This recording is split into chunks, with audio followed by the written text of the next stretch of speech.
us a lot. Go ahead. Oh, that's okay. There's plenty of room in between us, doesn't count. We don't have that I put it here in case it Paul gives me a hard time. Good evening. We're now going to hold a public forum. Public forum is an opportunity for any member of the audience to speak on any matter specifically listed on the council agenda. Speakers will be asked to come to the microphone, state their formal name and address, along with identifying the specific item they wish to address. Each speaker is respectfully asked to keep their comments within a 2-minute time frame. The council will not be responding or answering any questions.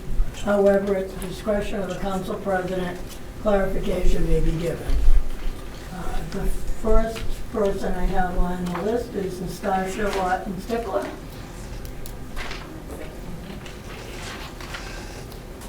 Now, we're having a little bit of microphone difficulty, so that should suffice. I think you Sure, have to I'm a former theater kid. use the handheld project. one. You're good.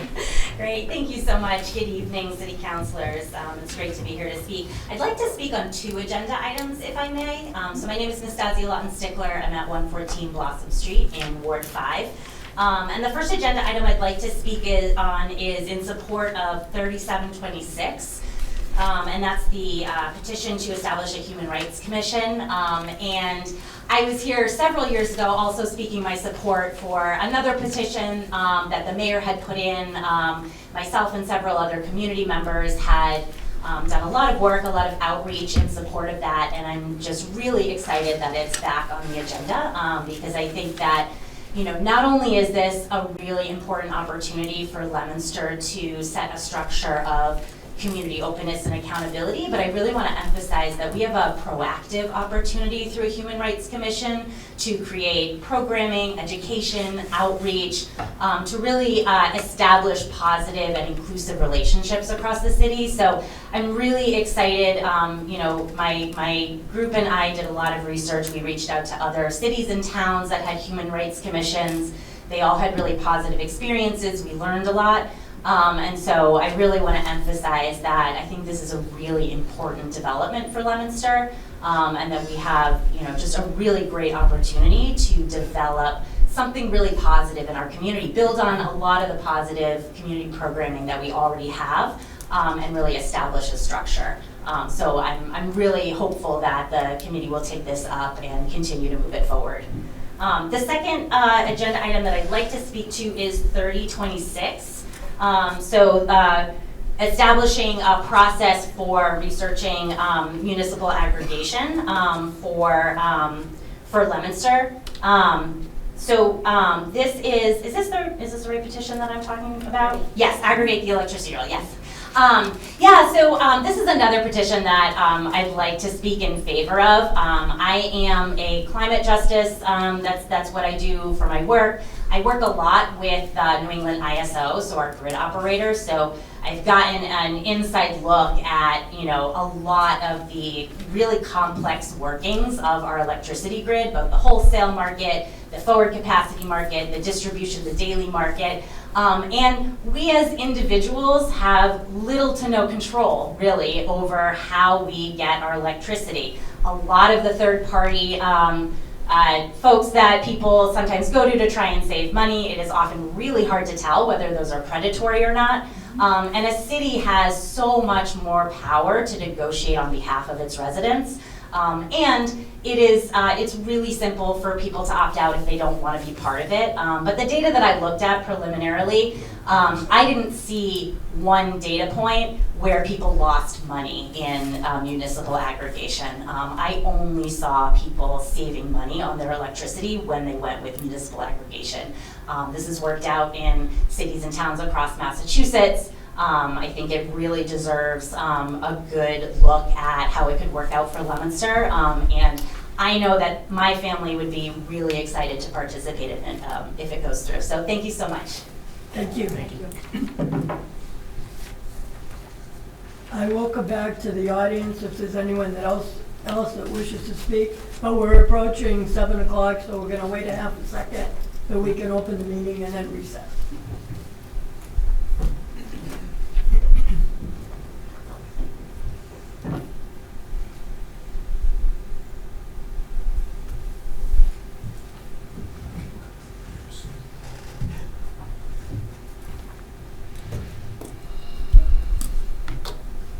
Sometimes it takes a long time for a minute. Please rise and salute the flag with us. I Pledge allegiance to the flag of the United States of America and to the republic for which it stands, one nation, under God, liberty and justice for all.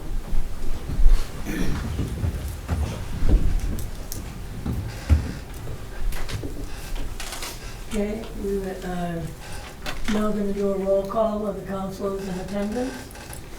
Councilor Cormier, Present. Councilor Pauline Cormier, Present. Councilor Isinger, Present. Councilor Noseworthy, Present. Councilor Romero, Present. Councilor Shalfie Zephyr. Present. Councilor Robbins. Present. And Councilor Bedanza. Present. And I will be recorded as present. All councilors in attendance. And at this point, I'm just gonna go right to the, look for a motion to recess. Councilor Cormier, seconded by Councilor Isinger. All those in favor? Councilors down in recess. Mr. O'Rourke. Thank you, Madam President. John O'Rourke, Good Energy is the company name. My address is 155 Matthews Road in Conway, Massachusetts. I have to say that I don't have much to say after this young lady that was before us. She did a great job on talking about 30-26, the municipal aggregation petition. I saw the Legal Affairs and Ways and Means Committee meeting the other night, and I thought that Councilor Osing did an outstanding job with his presentation on aggregation. A couple of things I'd like to clear up that I heard at that meeting. First, the language of the partition seemed to be in question. The language in the petition is essentially the same language that's been used for about the last 10 years. It's in conformity with the guidelines of the Department of Public Utilities. It's been used almost exclusively for city councils, town councils, and town meetings for smaller towns. So that's kind of set in stone, so there's no reason to change the language in that. The second item that I thought was a little confusing, opt-in versus opt-out. There is no such thing as an opt-in aggregation plan. Essentially, every state that has tried to do an opt-in has failed. Most states that tried opt-in originally changed to an opt-out. Essentially, two examples, Rhode Island and New Hampshire started out as opt-in plans, opt-in laws, and basically nothing happened in either of those states until they changed their law to model after the Massachusetts law. Basically, every successful plan, every successful law in the country is based on the Massachusetts law, because the Massachusetts law was the first. So essentially, that's the way that goes. In your packet that I gave you, there's a very good business case for that. The simple answer, of course, is because the law is an opt-out, but essentially everything flows from that. There was another confusing bit of information that I saw about a supposed contract negotiated for municipal aggregation. I don't know where that confusion or misinformation comes from, but there was never a contract that was negotiated for municipal aggregation. We haven't even started the process yet. Just some highlights of our interaction with the city. March 14th of 2022, I gave Jim Piermarini some information on aggregation, because he had requested it as the lead for Mayor Mazzarella to collect some information. Later that year, the mayor put together a selection committee, himself, Jen Reddington, Greg Chapdelaine, and James Piermarini, to select to interview and select an aggregation consultant. He contacted me December 6th of 2022 to inform me that Good Energy had been chosen by that committee. So essentially, we've been chosen as your aggregation consultant. Essentially, some of the items in the packet. Basically, there was a statement by Lieutenant Governor Driscoll at the Mass Municipal Association conference that basically she said, we are saving ratepayers hundreds of millions of dollars through municipal aggregation. Our aggregations in Massachusetts since 2016 have saved ratepayers in Massachusetts $500 million. So we've been very successful at that. Essentially, there was a news release, a press release by the Department of Public Utilities on January 20th, just before the MMA conference. And that basically said, the headline of that was, DPU approved plans are saving electricity customers money.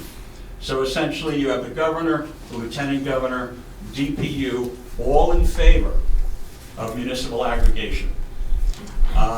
We have tried to get the petition through the city council for the last 3 years without much success.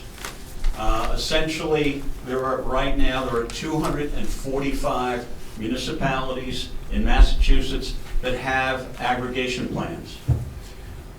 There are only 56 that don't.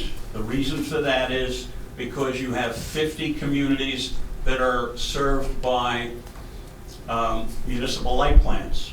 So there are only 56 communities left that don't have aggregation plans. Many of those, the majority of those, are in western Massachusetts and the western 4 counties. They're very small municipalities, and essentially, as consultants, we have pretty high legal fees to put a plan through the DPU, and it's financially prohibited for any of the consultants to go after those smaller towns. So essentially, practically speaking, there are only 8 or 10 municipalities left in the Commonwealth that don't have a plan that make it practical for consultants to pursue.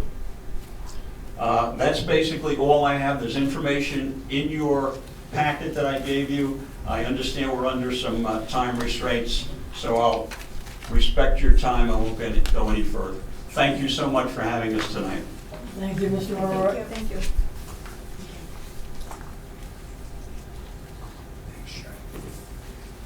Welcome, Mayor Di Natale. Thank you, Madam President. I just want to mention also, obviously, I'm very, very pleased. Thank you all for allowing me to come and speak. I'm speaking as an employee of Good Energy, but as some of you may remember, I was the mayor of the city of Fitchburg, and aggregation was incorporated by my administration in 2019. Back then, the DPU process for approval was beyond extensive. It took 2.5 years before we actually were approved. That's all changed today. 120 days. If no action's taken by DPU, it automatically becomes a plan. So my intent at the time, and I will grant you this, it's a different relationship in Fitchburg with our utility than it is here in Leominster. And you can postulate what that means. But I believe that my role as the mayor was to somehow, my goal and my pledge was to improve the lives of the citizens and constituents in my city. Aggregation, I believed, was one step toward meeting that pledge. Rate relief is what we were seeking, some form of rate relief. There's, so from 2019, we've been under aggregation for about 3 years. And during that time frame, and this is what I hope you'll remember and keep in mind, City of Fitchburg, their ratepayers have saved close to $7 million in the difference with having aggregation as opposed to not having it. I just believe that it's a win for all of us. As my colleague John mentioned, there are very few communities in the Commonwealth that aren't participating in aggregation, and there's a reason for that. It works. Again, nothing's guaranteed. But the track record for most of the aggregation that we've participated in, and we're, better or worse, we're one of the largest in the country. It's been beyond successful. And we're hoping that members of the council will see the benefits of the aggregation and go ahead and approve that for the citizens of Leominster. I might add, this is my hometown. I grew up about a quarter mile from here on Lincoln Terrace. So it's a thrill for me to be here and speak before you folks. Thanks so much. Thank you. Thank you, Mayor. That's all that we have signed up. Is there anyone else that wishes to address the council? Apologies for not signing up. My name is Brooke Gilmore. I'm in Ward 5, 54 Green Street. Thank you, City Council, for allowing us this public comment this evening. I understand we're over time, so I will be brief. But I'm here in support of Agenda Item 3726, the petition to establish a Human Rights Commission in Leominster. Along with Nastasia, I was part of the group several years ago who did a lot of the groundwork and research and community outreach that builds the framework for the petition that's been reintroduced here today. And I'm so excited that after so many years that it is back here for your consideration, because it's something that has remained incredibly important to me. I thought we had a great opportunity in 2020 to make this commitment to our community, and in 2026 it feels even more urgent and pressing that we make this investment in our people and our neighbors and our kids, and kind of show up as the city that we are supposed to be and that I believe that we are. I'm not a lifelong Leominsterite. I moved here just 10 years ago, but I have 2 kids in the schools and we just love it here so much. We love to be out in the community, all the city events, the parks, recreation activities. We're deeply embedded here, and I see a community that is really unique in the state. We travel around the state for a lot of baseball games elsewhere. And when you're in those parks and in those other towns, like, it just doesn't look like Leominster. Like, people aren't embracing common spaces and coming together in the way that I see here. And so I think, given that this particular climate, we have a great opportunity to create and embed this inclusive and welcoming tone in support of our community and neighbors. And I am thrilled that you are reconsidering this petition. So thank you. I wasn't here to speak on this, but item 3026, municipal aggregation, I just heard these amazing arguments. And so since I'm here, I will register my support. Thank you. Thank you.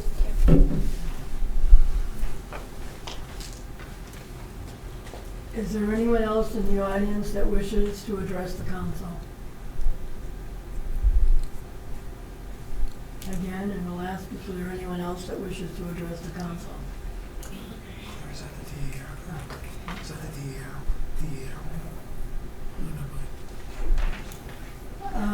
Okay, we're in recess. If the council has no objection, I invited Princess Sasu from Leominster High School, who I had the privilege Saturday morning of going to the DAR distribution of awards for the essay contest for good citizenship. And out of all the high schools that were there, Princess Sasu was the top winner of the award. So I asked her to come down, a little bit late, and 2 DAI members were here to listen to you, so I just want you to know that they were here to support you. I will allow you to speak at this point and read your essay if you would. We have a microphone at the podium, and if you, don't be nervous, just please go right ahead. Just introduce yourself and tell us how you got to the award and what your thought was and what the criteria was a little bit, and read the essay for us. Hi, everyone. There's a button. You press the button. Hi, everyone. I'm Princess Sassy. Sorry for coming a bit late. So I was selected, I was the only senior selected out of 418 to apply for the DAR Good Citizens Award. And I had to write an essay on American heritage and how democracy was achieved by the Patriots. And that's what I discussed in my essay that got me to win the scholarship. Thank you so much for hearing me and read this essay, and thank you so much, Ms. Frida, for inviting me to read my essay. Okay, so the question was our American heritage and our responsibility for preserving it. Our nation will celebrate the 250th birthday of the United States of America on July 4th, 2026. Describe how the characteristics of a good citizen help to renew and strengthen the democracy achieved by the patriots of the American Revolution.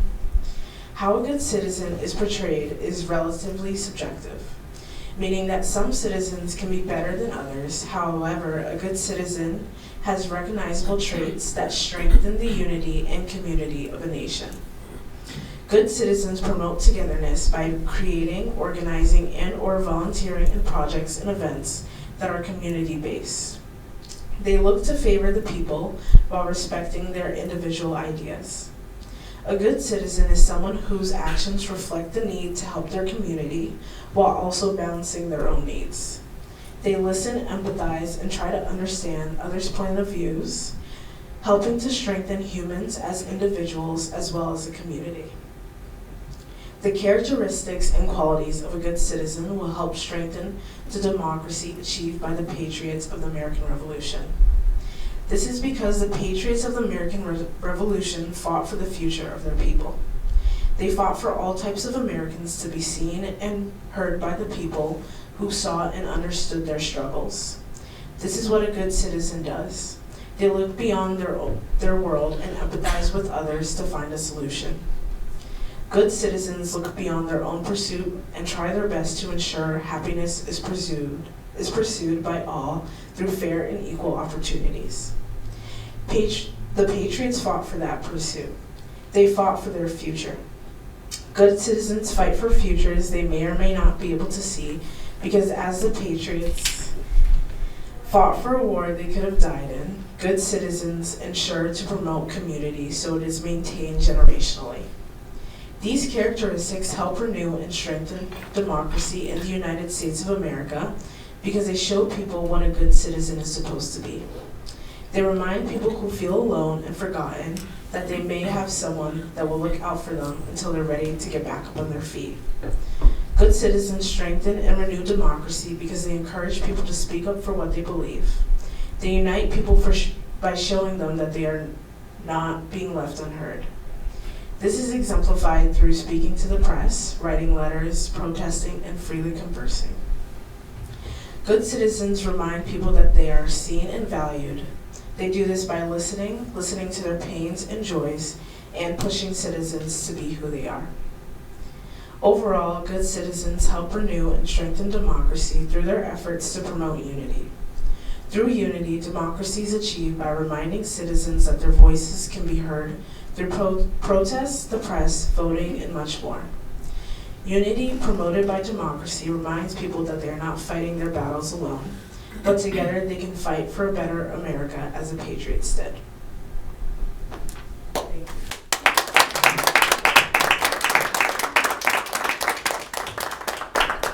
Thank you very much, and thank you for taking the time to come in tonight and share that with the rest of the council. Thank you. Thank you. Thank you, members of the council, for allowing that. I think it was important. Before we go on, I want to thank Diane Reardon, who is our former assistant clerk, retired, but we talked her into coming back to be an interim city assistant clerk while we're in the process of looking for a new assistant clerk. So our clerk was not available this evening, so she graciously offered to sit in for us. I want to thank her for that. Now I will move on to, we'll go back into session, the approval of records. Vice Chair.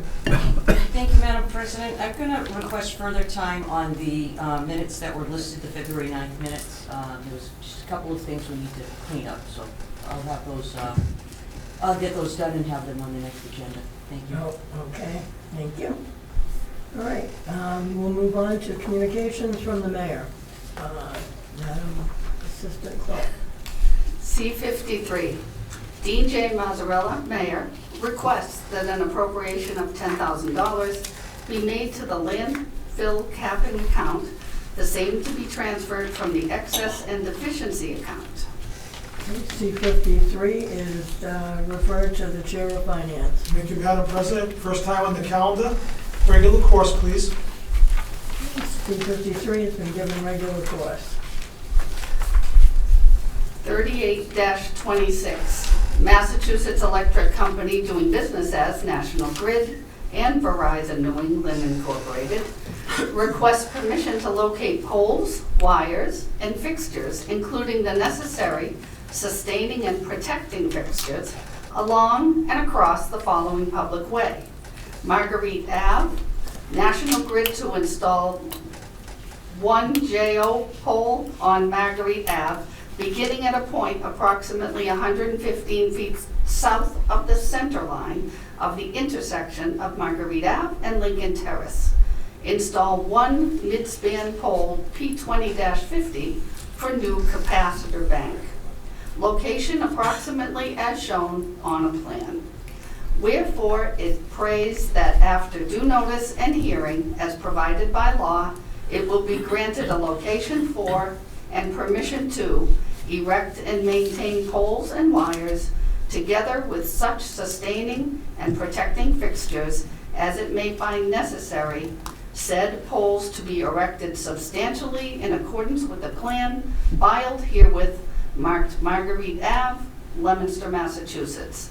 Number 305-27234, January 19th, 2026.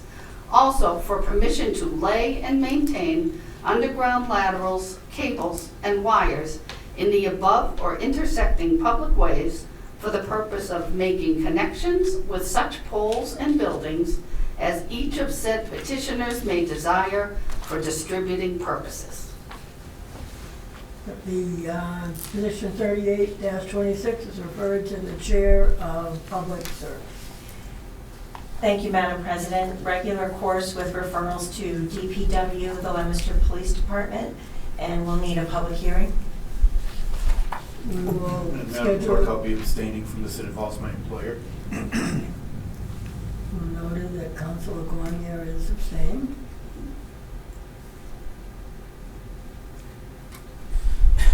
We will have a hearing on March 23rd at 6:15. Thank you, Madam Chair. Okay, we need to vote on that hearing date. All those in favor signify by the usual manner. Those opposed? Hearing date has been approved. 39-26.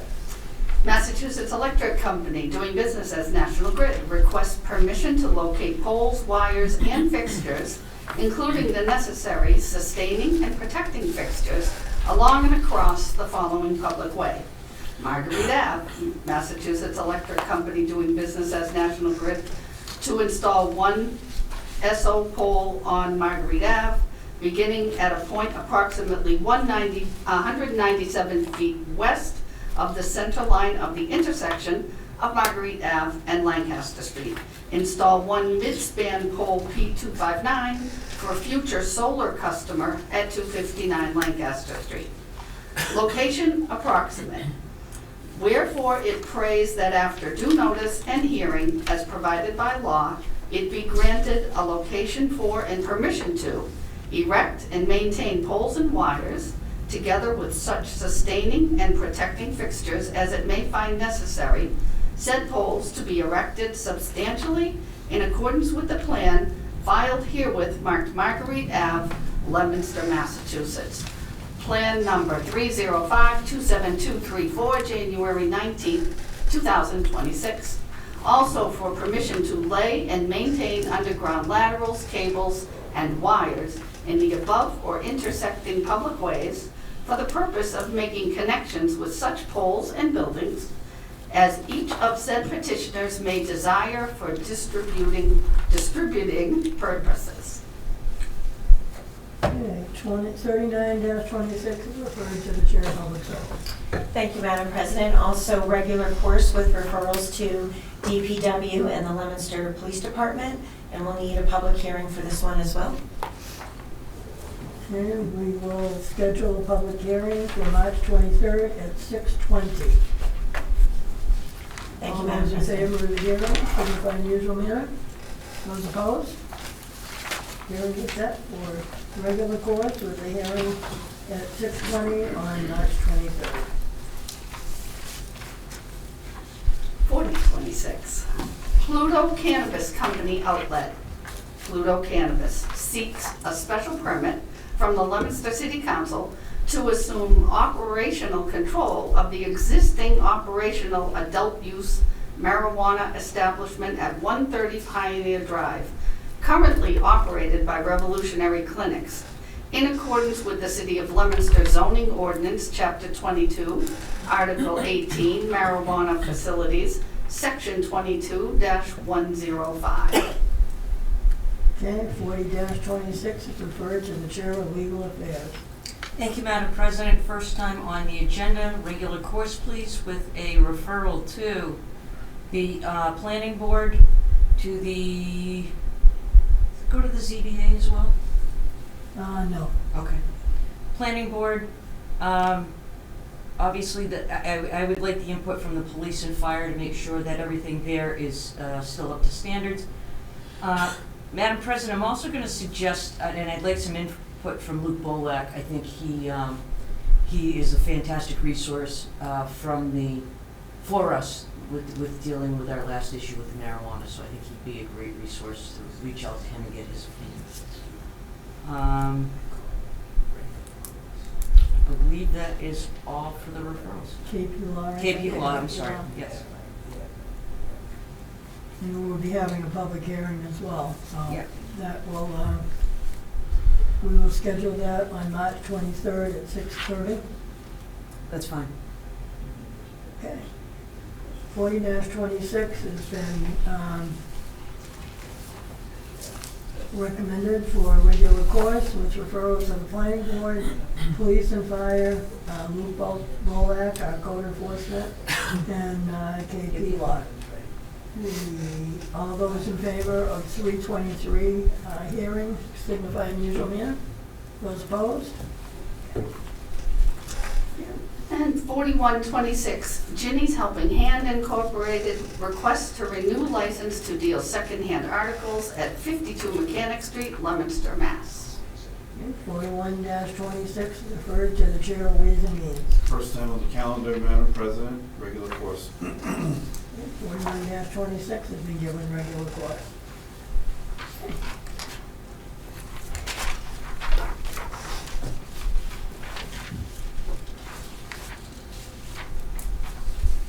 All right, now it's before the council. Mr. Chairman, are you ready to report? I am, thank you, Madam President. We did not, once again, receive a formal updated financial report. However, I do note that all of the pending communications from the mayor involving money are all coming out of excess and deficiency.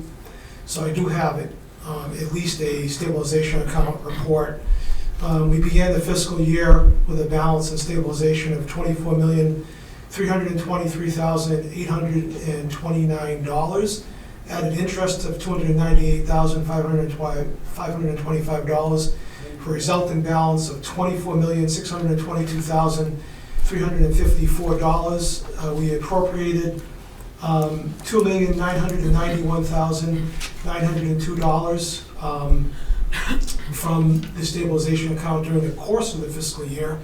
We have pending this evening a transfer in of $3 million. The resulting balance before that transfer, before we vote on that tonight, is $21,630,452. If we vote affirmatively on the transfer in, the resulting balance will be $24,630,452, which is just a few $100 more than we started with on July 1st of this year. That's the financial report. Thank you very much. Okay, C-46. C-46, Dean J. Mazzarella, Mayor, requests the appropriation of $10,000 to the building expense account, with the same to be transferred from the excess and deficiency. I will say at the outset, we did have a subcommittee meeting on finance on March 4th, and we took up all of the various communications from the mayor, including this one. On this particular one, the mayor is seeking a transfer from excess and deficiency of $10,000. The original appropriation to this budget item was $338,700. As of my inquiry of the comptroller, $81,000 had been expended, leaving a positive balance of $257,300. Were questions concerning the necessity of adding $10,000 to this account, given the fact that it has a pretty healthy balance currently. My committee voted 2-0, one committee member withholding her vote to grant C-46. My position was that even if it's overfunded and at the end of the year there's a positive balance, that'll go out, it'll just go back into excess and deficiency anyway, so there's really no particular difficulty, I think, ultimately with it. So in any event, the recommendation was 2-0 to grant C-46. Okay, thank you, Mr. Chairman. Do we have any questions or comments from anyone for the chair? Okay, all those in favor of C-46, please indicate in the usual manner. Those opposed? Okay, the vote is 8-1.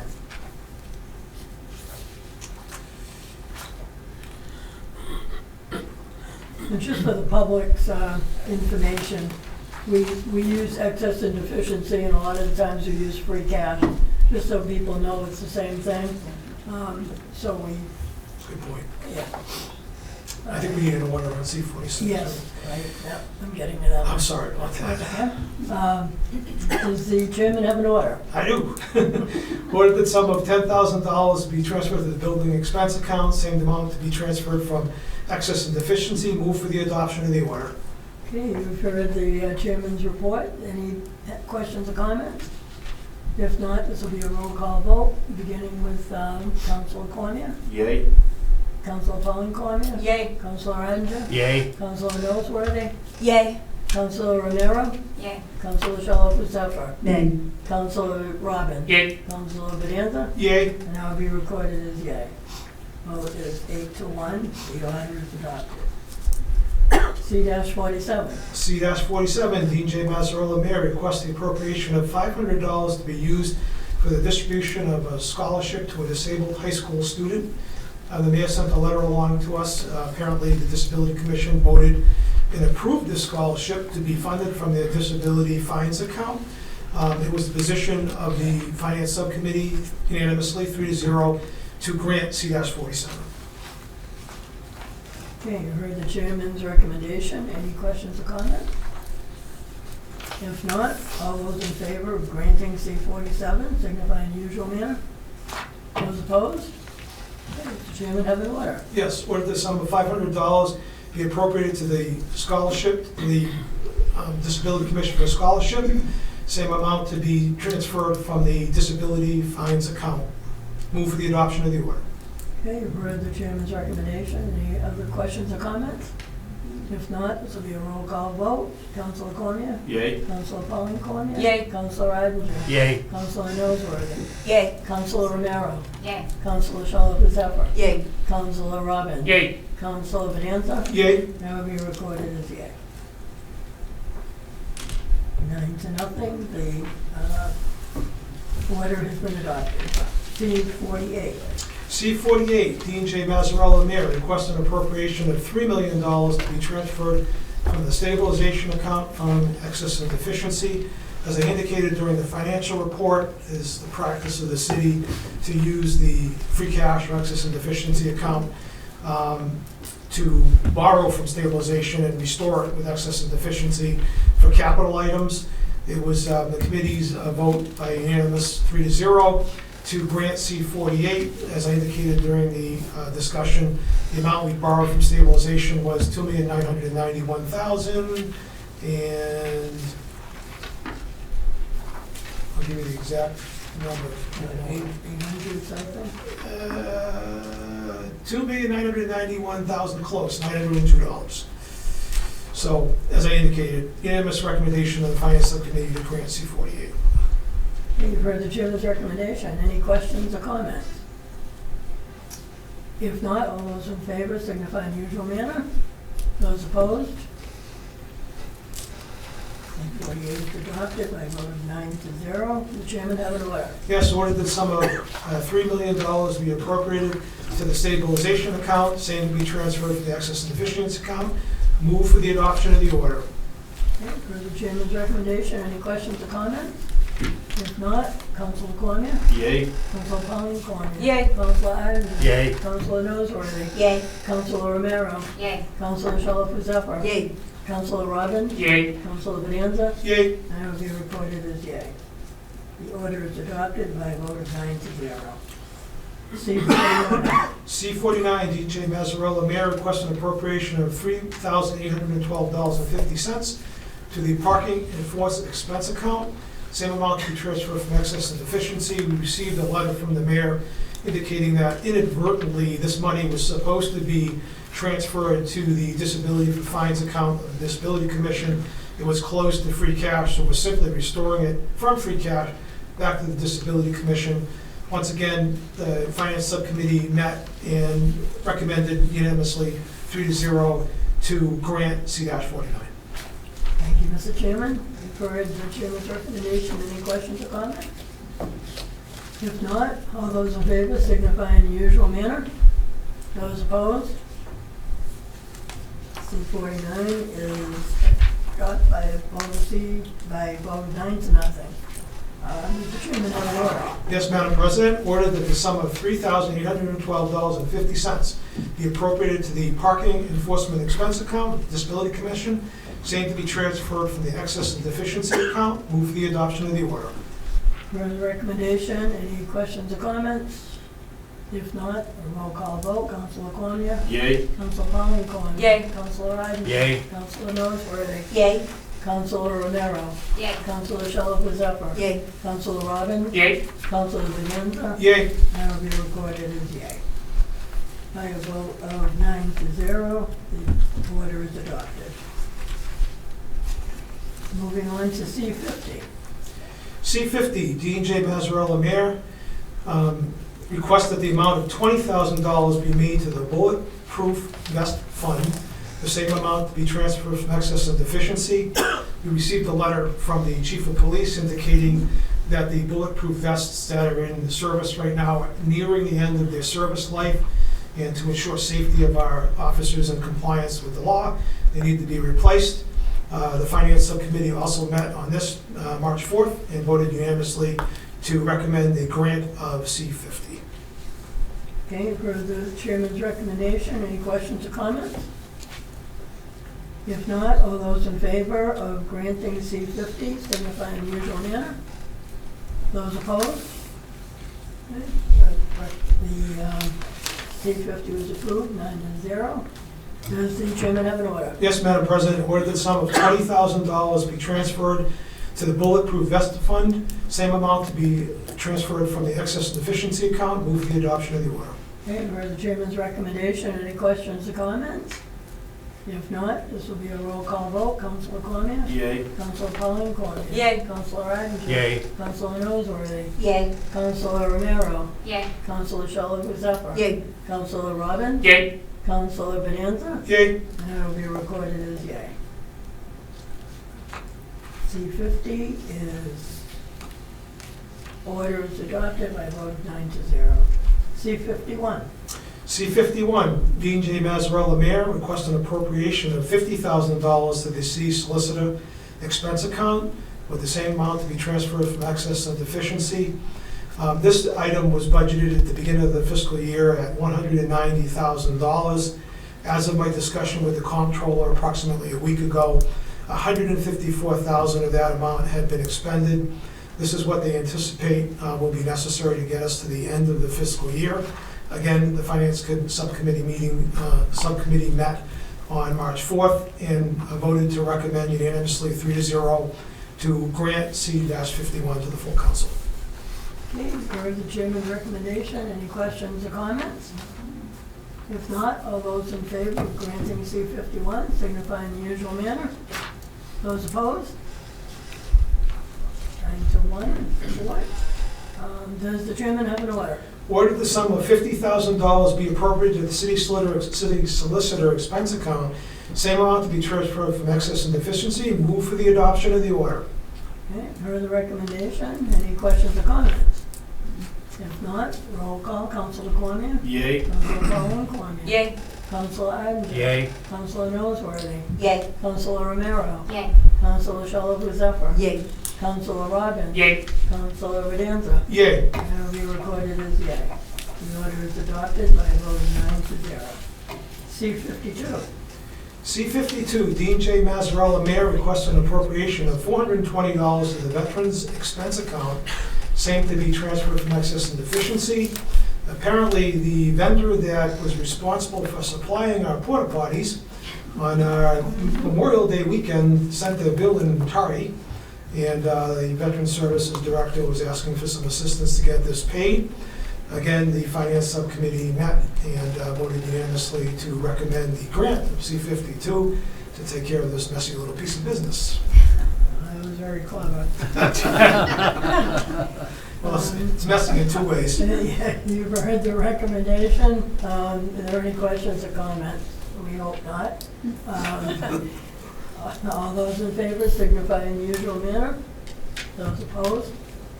Ayes have it by a vote of 9-0. Does the chairman have an order? Ordered the sum of $420 be appropriated to the Veterans Expense Account, same amount to be transferred from the excess and deficiency account. Move for the adoption of the order. Okay, you've heard the recommendation. Any questions or comments? If not, this is a roll call vote. Councilor Cormier? Yay. Councilor Pauline Cormier? Yay. Councilor Iden? Yay. Councilor Noseworthy? Yay. Councilor Romero? Yay. Councilor Shalhoub Zephyr? Yay. Councilor Robbins? Yay. Councilor Bonanza? Yay. And that will be recorded as yay. The order is adopted by a vote of 9-0. 36-26. 36-26, Gregory C. Chapdelaine, Purchasing Agent. Request to allow the purchasing agent to award a contract for school busing services for a 5-year period. The current contract will expire at the end of the school year, June 30th, 2026.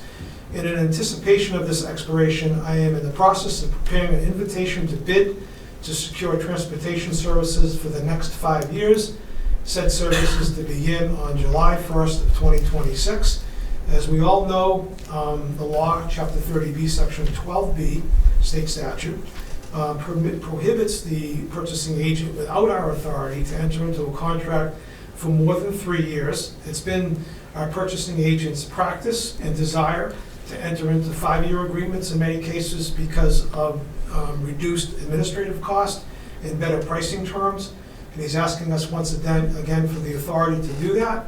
The Finance Subcommittee met on March 4th and voted unanimously by a vote of 3-0 to recommend the granting of 36-26.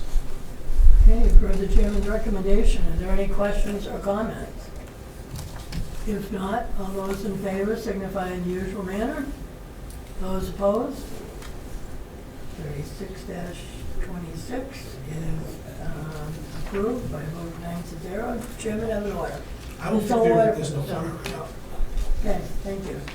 And thank you to your committee for meeting. Subcommittee makes it a lot easier when we Thank you, get to yes. the point the discussion takes place. And We had a very efficient 12-minute meeting, so. thank President, you if you wouldn't mind to the passing those committee down. as well for. Thank you, for all Madam that. President. Okay, Public Service Committee. No, Ways and Means, sorry. Madam President, I'm going to be abstaining from this matter. Okay, And I will be as well. okay. 33-26, Ginny's Helping Hand Incorporated, request to renew a license to deal with secondhand articles at 52 Mechanic Street, Leominster. We did have a subcommittee on this briefly last Thursday night, and this petition is going to be given leave to withdraw without prejudice because 41-26, which is on here for the first time, is going to replace it. So that would be the recommendation of the Ways and Means Committee is to give 33-26 leave to withdraw without prejudice. Okay, you've heard the recommendation of the chairman. Are there any questions or comments? If not, all those in favor of leave to withdraw signify in the usual manner. Those opposed? 33-27 has been given leave to withdraw by a vote of 7-0. Moving on to Legal Affairs, 37-26. Thank you, Madam President.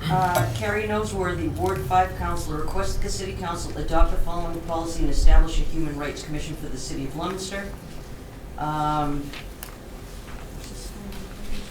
Yeah, this is also was referred to Ways and Means, but the agenda never got updated, so it was a joint That's right. it is. petition. Okay.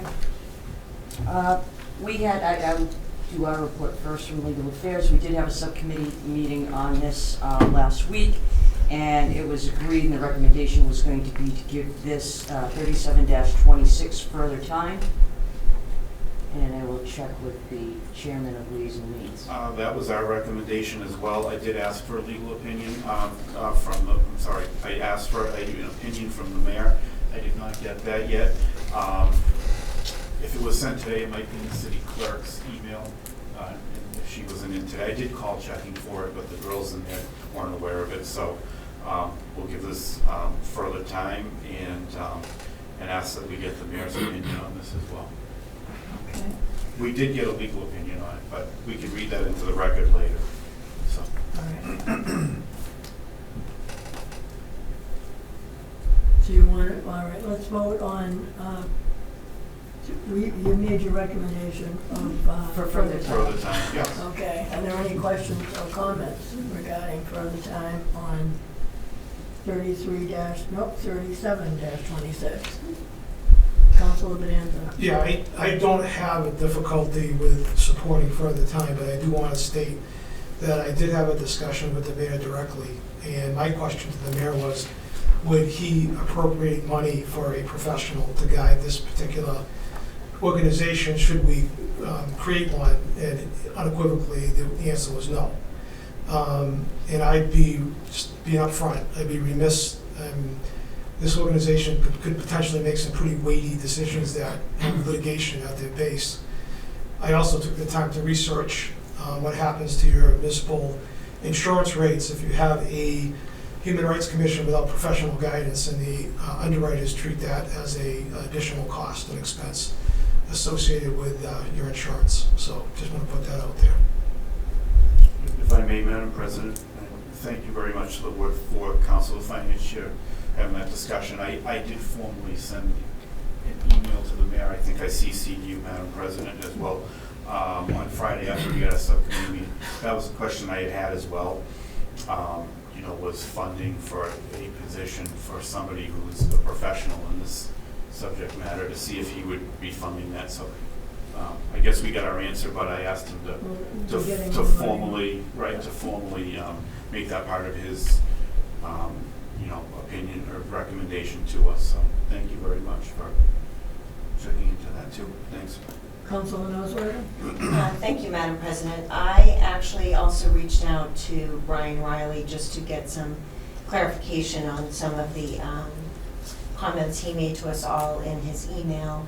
And I can make a copy of this and provide it to everybody. I just wanted to read a brief piece here, which I think is relevant to the topic at hand. He states, looking at your petition, it does Excuse me just a minute, are you reading the whole petition? No. I mean, the whole answer?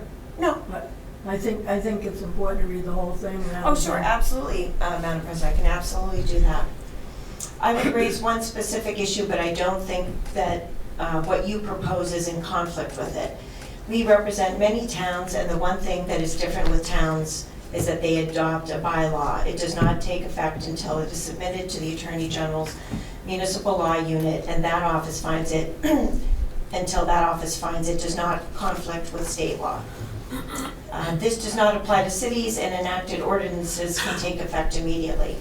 In a 2022 decision involving a new Human Rights Commission for the town of South Hadley, the MLU highlighted a bylaw section stating that the commission shall adopt, quote, rules and regulations for carrying out its mission, including, quote, investigations and hearings.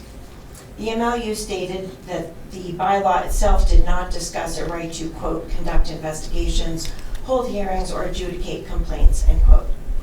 The MLU also pointed out that the bylaw itself did state that the HRC would not, quote, adjudicate or facilitate resolution of disputes between individuals, end quote.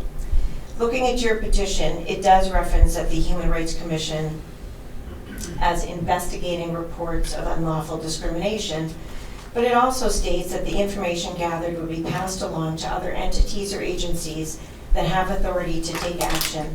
This might include the Massachusetts Commission Against Discrimination, Police Department, the District Attorney's Office, or the like. This is the approach I would recommend as an attempt to have any kind of mediation or formal dispute resolution procedure would be much more complicated and potentially appear to be ruling on another's legal rights.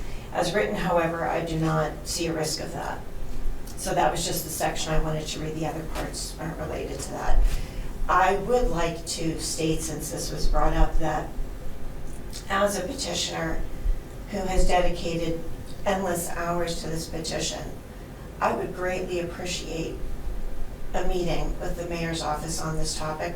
I think I've earned that right with all the work I've put into it, and I think it's respectful to have a direct conversation with me regarding this matter. Thank you very much.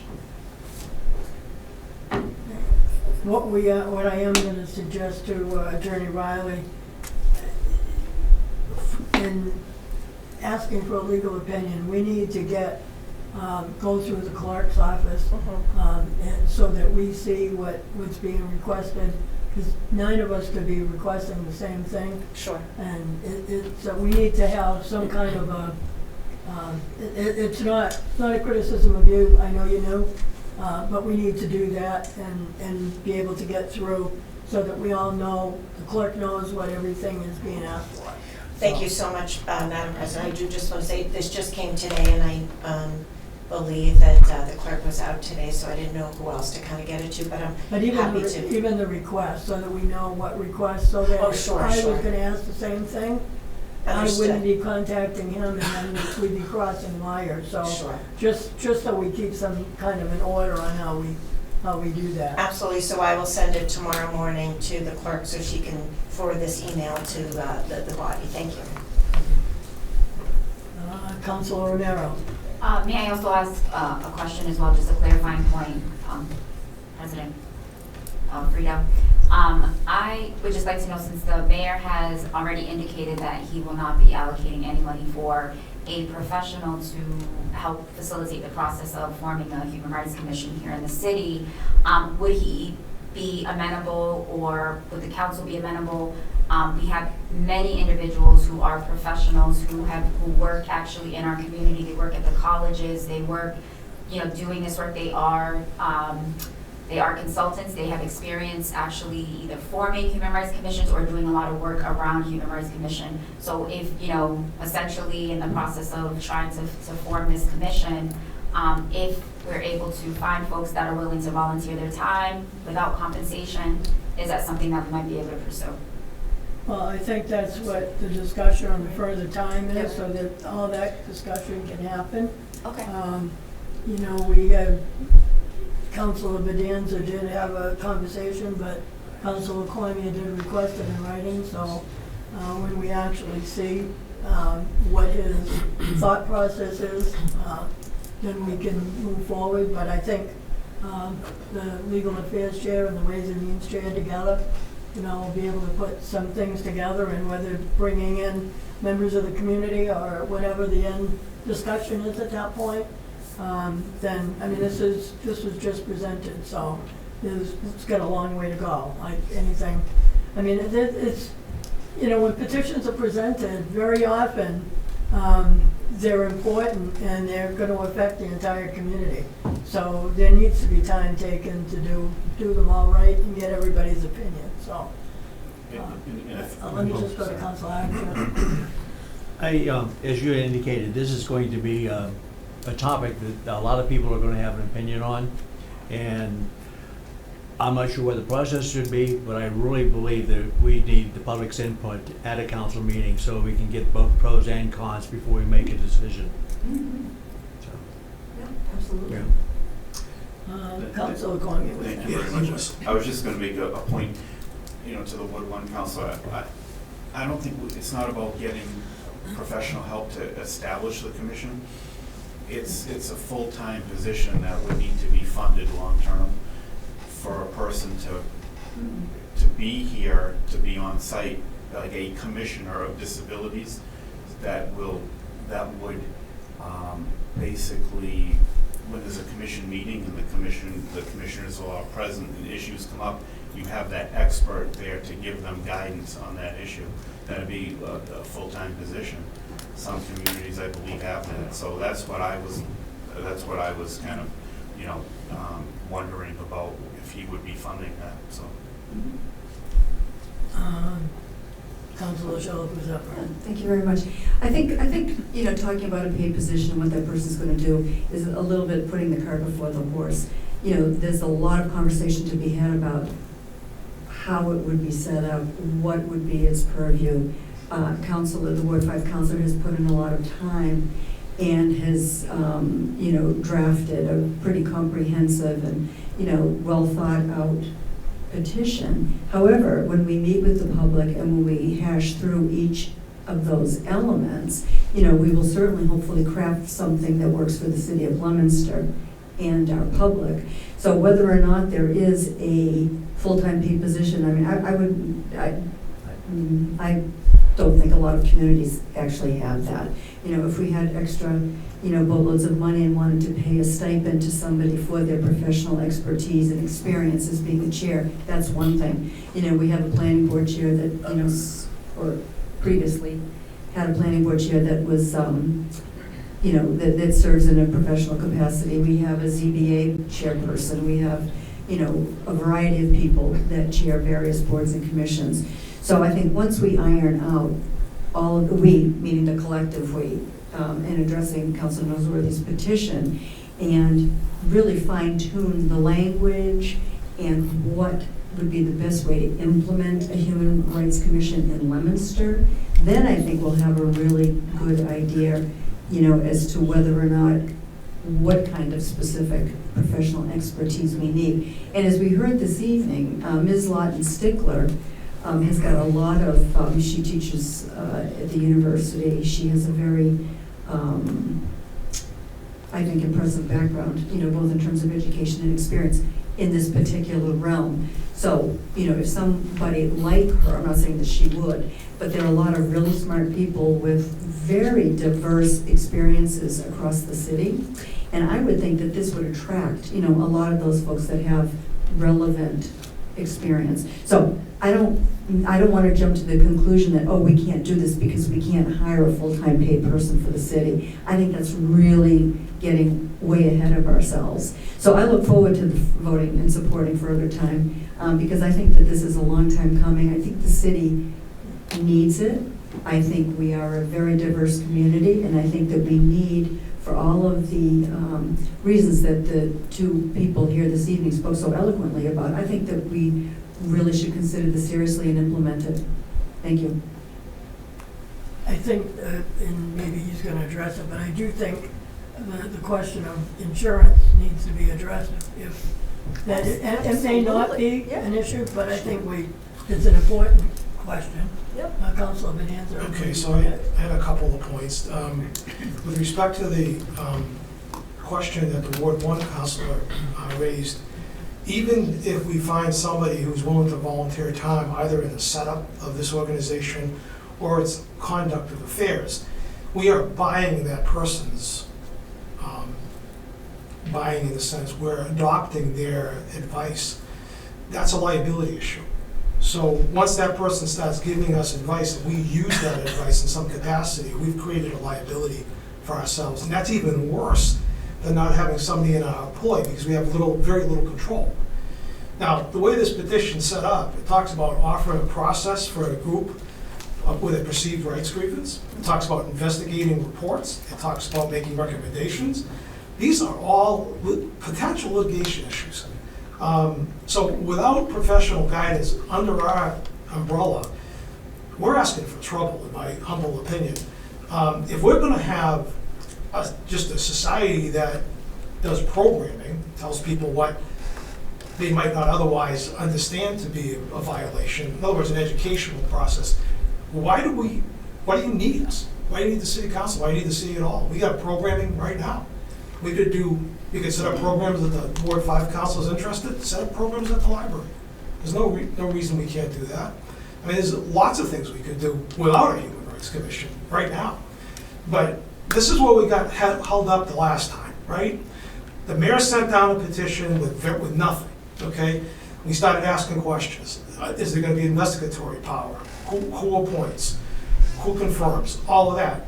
The issue is, are we going to allow people to investigate other people's rights? Are those people going to be professional, or are they going to have professional guidance?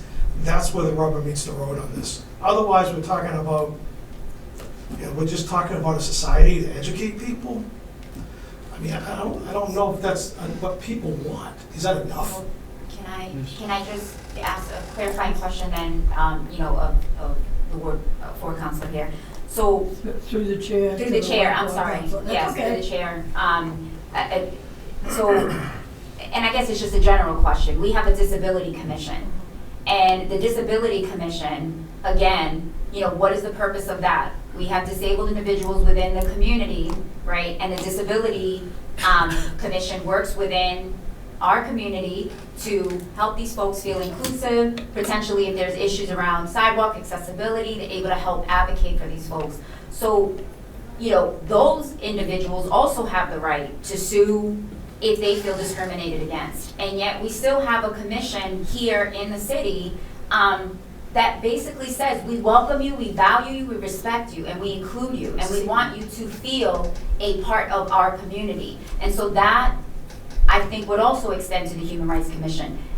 In the subcommittee meeting, the same issues that you discussed and what you brought up in terms of, investigating, a place for grievances, I think, with all due respect, we do need more input from the community. I appreciate the folks who are showing up, but the people who do maybe perhaps feel discriminated against, and folks who may, really want to feel more connected to our community, they're not speaking. They're not here. They haven't been invited to speak.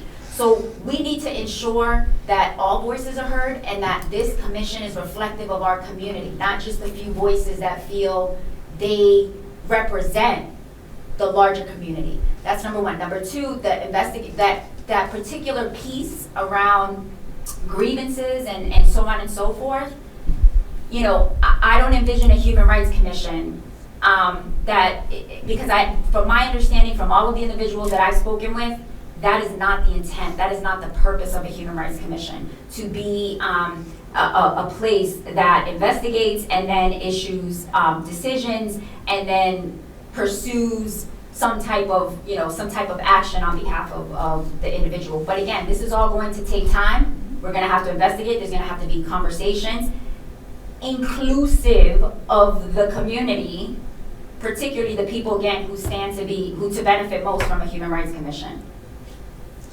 I don't know what your question was, but. It's a statement, it wasn't a question. Well, you directed it to me. Well, then I clarified and said to the council at large, but I'll clarify now, it's not a question, it's a statement. So if I could respond, Madam President? You can. I just don't believe that the public at large would think, especially reading this petition, that if they had a grievance, that there wouldn't be a process to remedy it as part of this commission. That's where the difficulty lies, in my humble opinion. Right. Now, again, let's see where it goes. Right. I'm willing to give it further time. I'm willing to flesh that out. And, look, we know there's an organization, very user-friendly organization, not far down the road in Worcester, MCAT, that handles these things all the time. You don't need an attorney to go there. So I'm going to be very careful, especially when I read this petition and it talks about investigations and grievances and recommendations to various city bodies. So we'll see what happens. Council Inger was next, Yeah. and then Council Nosworthy. Thank you very much. I wish that I had Attorney Riley's, answer, information before this meeting tonight, because it raises a lot of the questions that the Ward 4 councilor is raising. And I'll be honest with you, if I was called before this Human Rights Commission for a supposed grievance, I would tell them to pack sand, to be honest with you, because what are they going to do? They have no legal jurisdiction to do anything to me for making a comment or something like that. But, I think till we get some clear information and define exactly what this commission is all about, get some very important feedback from both sides of the public, not just one side, and understand the legal ramifications of what we're doing. This is, from my opinion, is dead until we get more information. Just, I'm on the fence, really am. So, just a comment. Council Nosworthy. I'll be very brief, thank you, Madam President.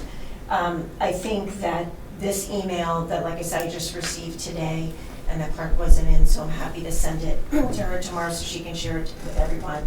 Just for the record, that at least should have gone to the two chairs of the committee, once you got it, because we were gonna be discussing it tonight, so that the two chairs at least should have had that email. Okay, I thought we were just giving it further time, I didn't know we were gonna have a full-on discussion. But they're still making a recommendation, and they had a subcommittee meeting, so now you have new information that wasn't discussed at the subcommittee meeting.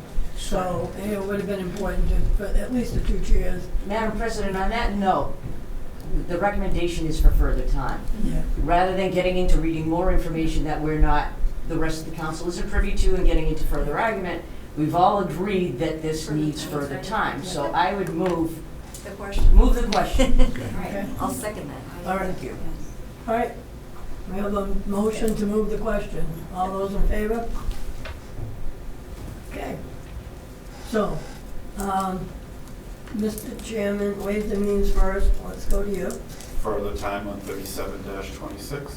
Okay, all those in favor of further time signify in the usual manner. Those opposed? Okay. Madam Vice President, Legal Affairs. Thank you, Madam President. Further time, please. Okay, the recommendation of Legal Affairs is further time. Any questions or comments? If not, all those in favor signify in the usual manner. Those opposed? Okay. Thank you both.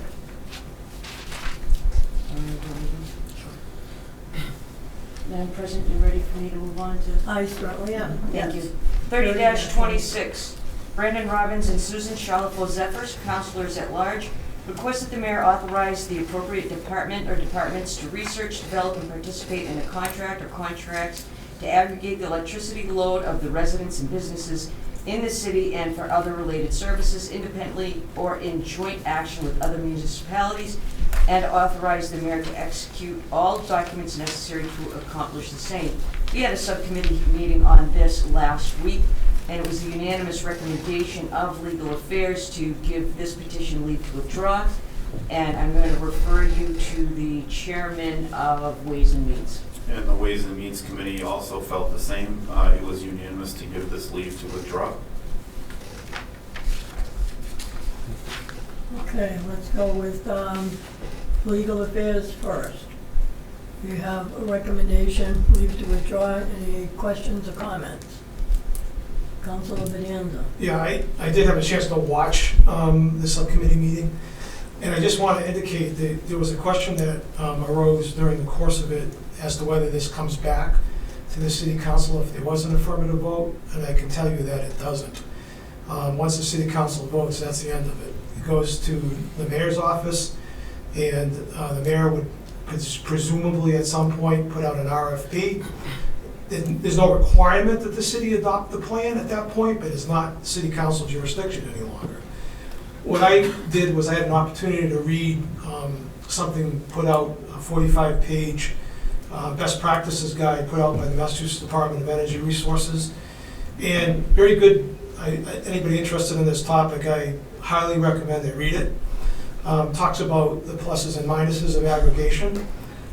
Some of the things that need to be sort of fleshed out really at the beginning of this process is the city going to employ an energy manager in-house? Is the city going to employ a consultant to adopt the aggregation plan? What is the city going to do with regard to RECs or renewable energy credits, which of course increase the cost? All of these things increase the cost. And there are plans potentially out there where the basic service is exceeded by the aggregation cost because a particular community used a certain model. And if you read from this document, it clearly indicates aggregations cannot guarantee that customers will save money in comparison to basic service. Even if an aggregation rate is below basic service at a given time, basic service rates change every 6 months to the savings account cannot be guaranteed so savings cannot be guaranteed for the future. Aggregation requires administrative effort for the municipality, especially to launch, but also on an ongoing basis. Even if using a consultant to assist with the aggregation process, municipal staff will need to allocate resources to launch and maintain an aggregation.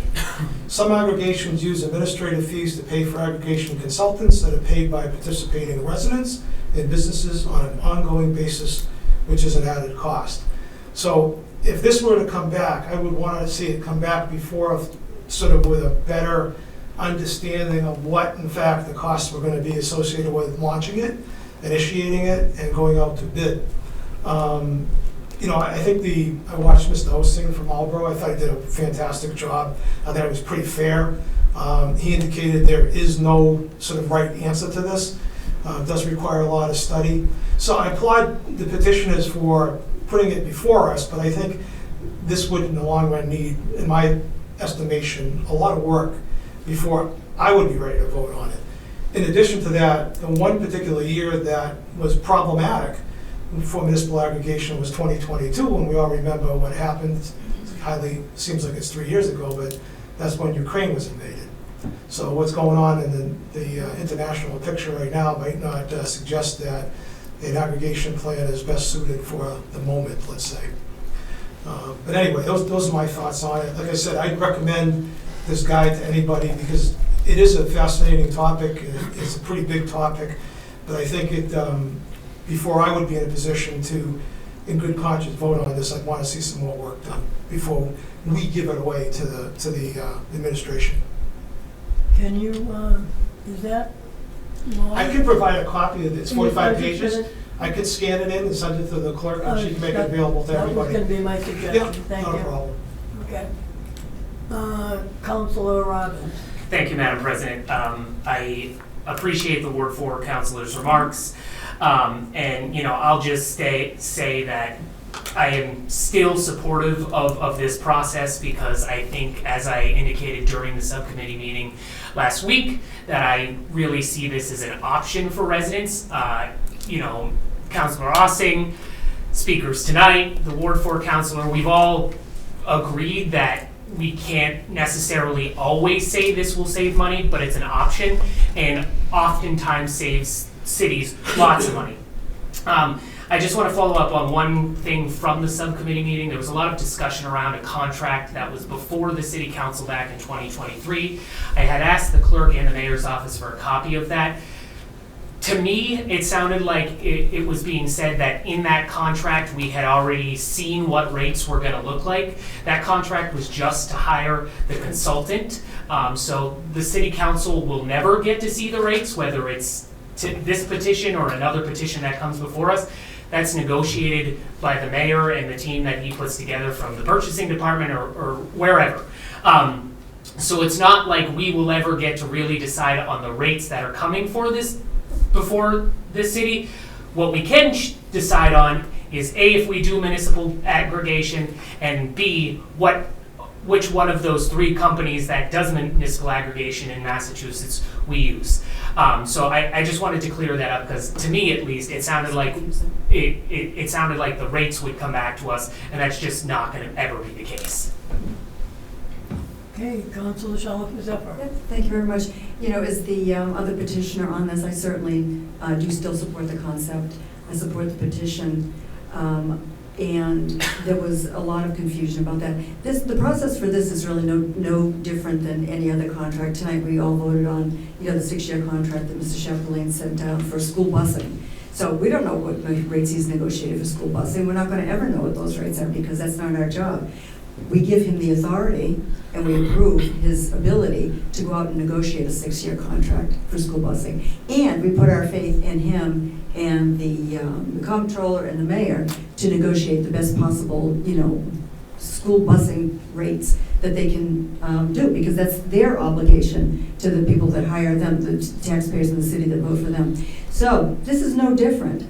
All this is doing is saying, based on my reading of all of the material that I have read, that it is an opportunity for people in Leominster to save a little bit of money on their utility bills.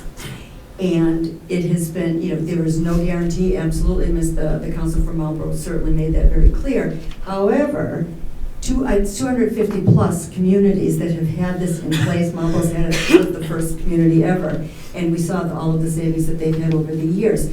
So, we're in the smaller group of, 8 to 10 or 50 or however many, communities our size are not in or offering municipal aggregation, to our community. I mean, are we smarter than everybody else?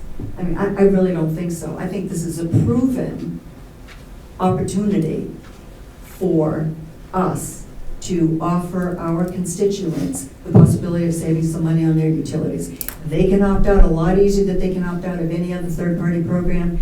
We take the guesswork out of, are they dealing with a predatory third-party, organization offering better utility rates? So anyways, there are a multitude of reasons why I support this, and I think it's a really good idea, and I would like to be able to offer that to people in the city of Leominster. I understand that people have questions, but again, this is like any other contract that comes before us. We don't negotiate the rates, we don't negotiate the cost, we don't do that. We make it available, we provide approval, for the mayor to do his job, for the purchasing agent to do his job, and for the comptroller to do her job, and everybody else in the city. So I remain committed to providing more information on municipal aggregation, and I understand that people have some questions, and I'll go along with you to withdraw this evening, but I think we're really missing the boat. I think we're missing an opportunity here,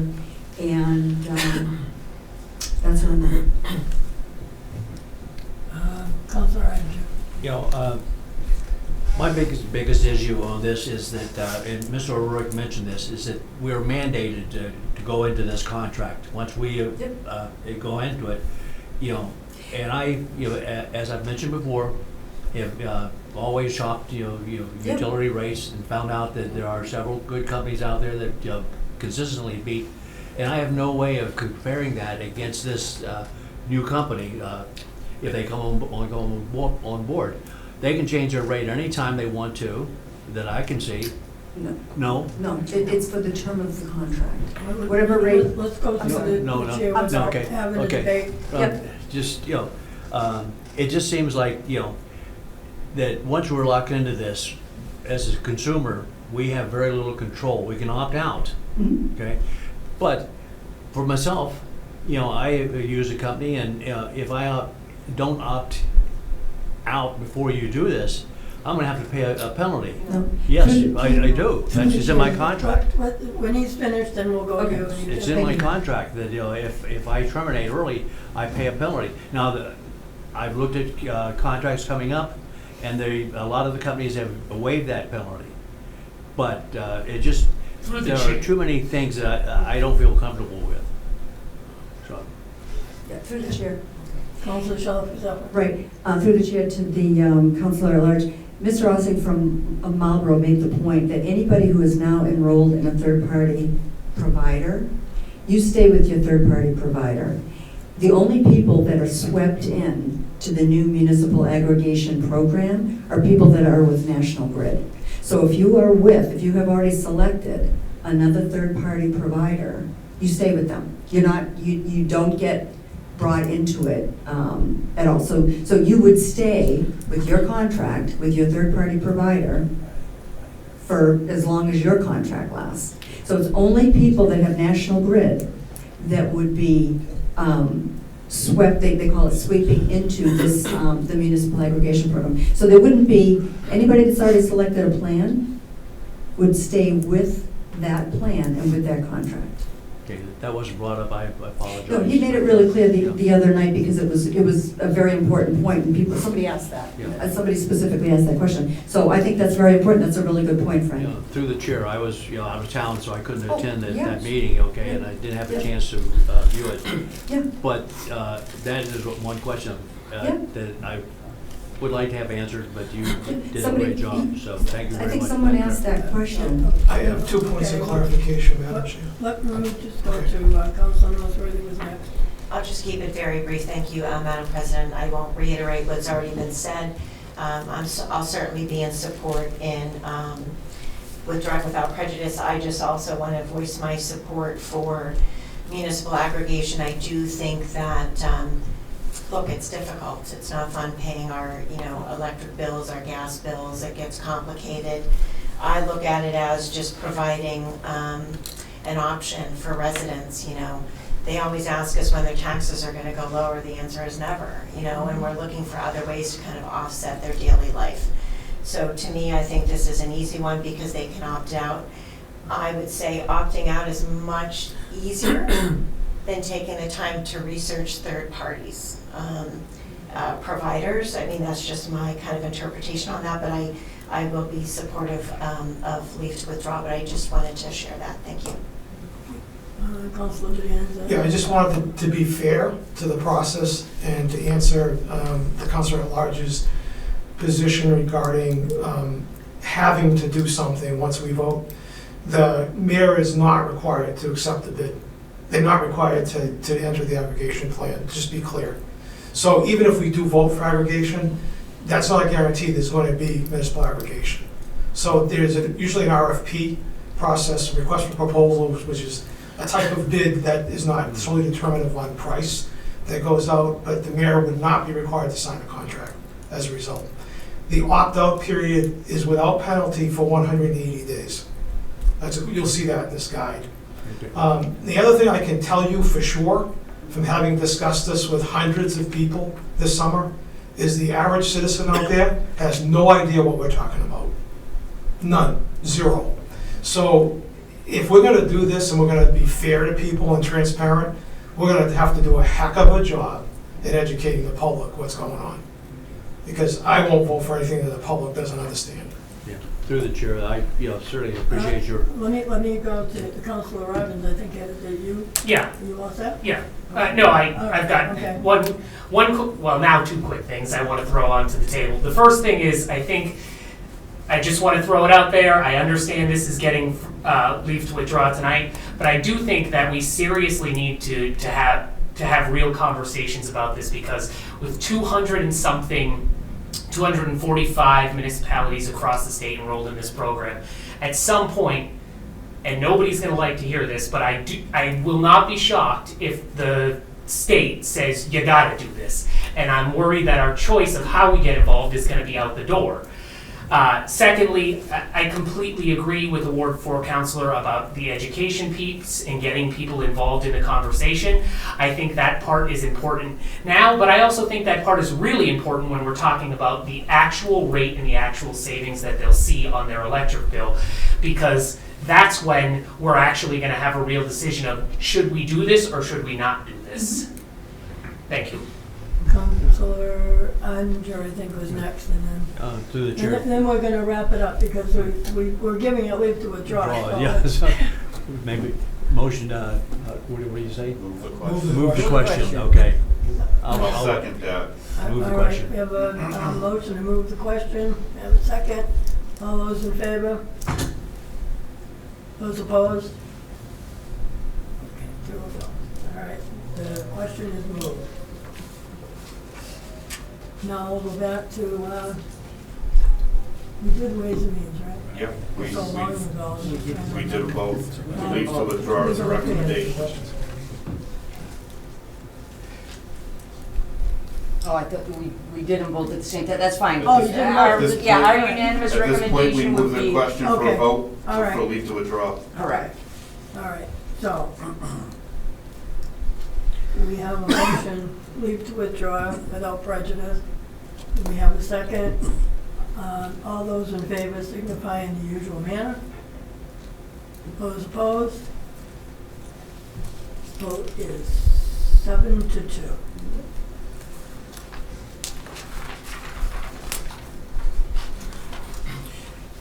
And Madam President, 27-26, I will need to abstain from because it's partially owned by my employer.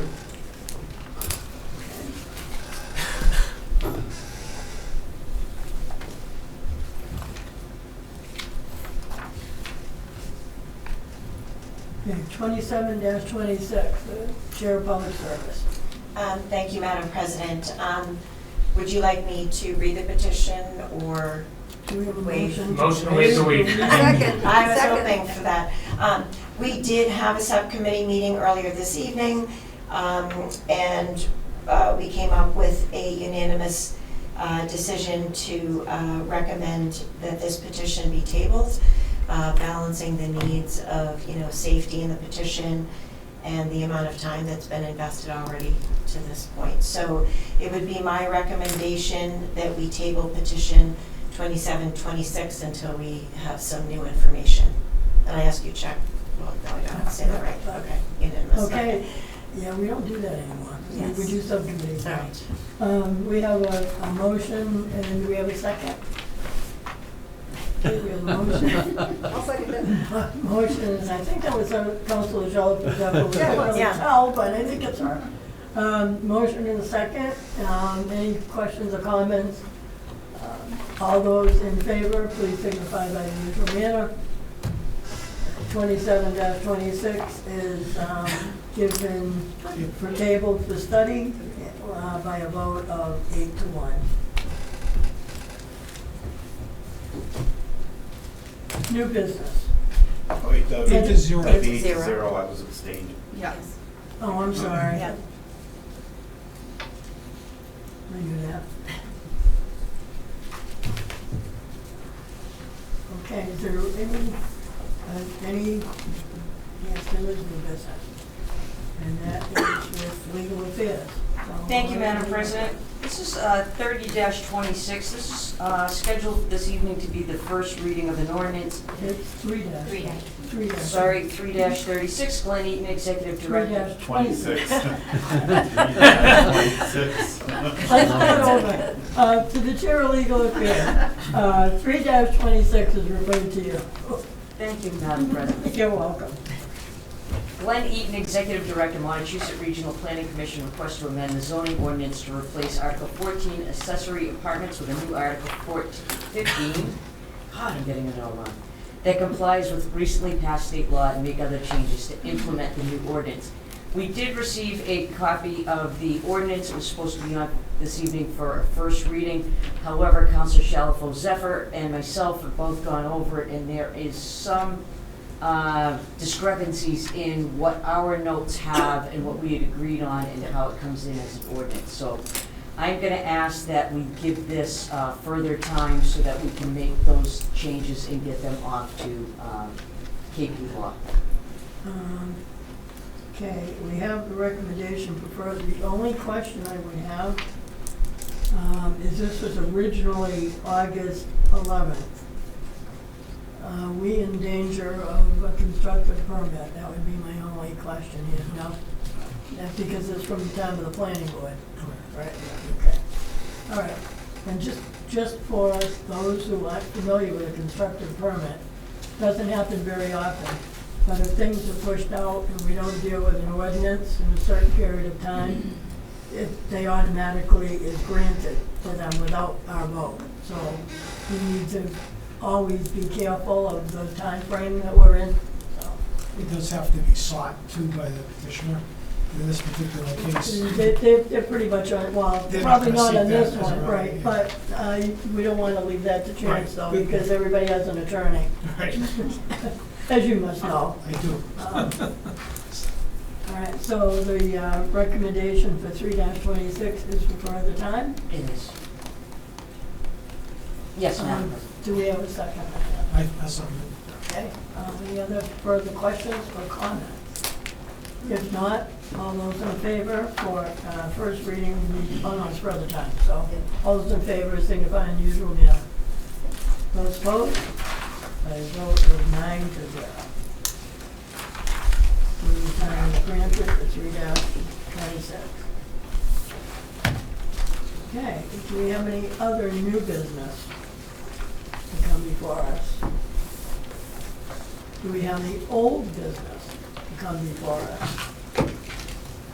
If not, real quickly, I just wanted to talk about the microphones after the last meeting that was so atrocious with the sound, and I know we all got as many phone calls as we could get, and emails regarding the lack of understanding by the public. I spent the next complete day in City Hall. I went from the mayor's office to talking with FATV, LTV, Greg Chapdelaine, Joe Poirier, Jen Reddington to make sure we had money in the table account. The mayor's office, I wanted to be sure we could line all that up. And then I spoke with Alan Redstone of Wavelength Studios, who I knew was familiar with this, and, you know, is an incredible sound gentleman that I've known for a long time. And he graciously met with Joe Poirier, came through here. I was also concerned with $25,000 without knowing what we were looking at. And I know that so far the estimates is just under 6,000. There was wiring that Joe Poirier noticed was crossed with the box and the switch of the light, and he's fixing that. So that was part of the process. Whoever did the electrical work when the basement was flooded, you know, had some, obviously, some differences in the way Joe Poirier would do it. So Joe is looking at the wiring. Alan Redstone has ordered pieces. Fortunately, it worked out tonight for you. They did supply handheld. So just so people know why you were at handheld and none of us did. So I believe we've got a couple of new microphones that are being ordered. Whatever Alan has decided with Jen Reddington and moving forward and getting us back to normal. I think somebody that was listening to the subcommittee meeting thought it was crystal clear and said it was really, really good. The last one, where they had just worked on it that day. So just that much of an update. And just want to mention real quickly, St. Bernard's is going to the Garden for hockey. I know we're in Leominster and St. Bernard's is Fitchburg, but the goalie that is outstanding is a Leominster resident. And his family is very proud of him, and Chase Bergeron has done an incredible job. So just want to wish St. Bernard's well, and they're for a school of 200 people to get to the Garden is pretty commendable. So I also, would you mind, I just also want to wish Tyler McKenzie luck in his bid, Paralympics. He's competing. He's a Leominster native, and he sustained an injury through a biking accident. And he is now, again, he's 34. Family's still from Leominster. They still live here, and he's competing the Paralympics. Some pretty cool stuff. So want to wish him well. maybe that's something that the Disability Commission can look at the next time for someone with a disability from Leominster that can get to the Olympics is pretty outstanding as well. Okay, any other, Councilor Nolan? Thank you, Madam President. I just wanted to say this Saturday, March 14th, from 10 to 11:30, I'm going to be having my quarterly in-person meeting at the library in the Friends Room, just community building and a time for anybody who lives or works in Ward 5 to get together. So I just wanted to remind people of that. Thank you very much. All right, welcome. Okay, any other business? All right, we're just gonna jump. Yep. We're just gonna fight for the motion to adjourn. I did. Okay, you did. Councilor Shalhoub was Zephyr, and Councilor Cormier is second. All those in favor of adjourning? Thank you, everybody. Thank you.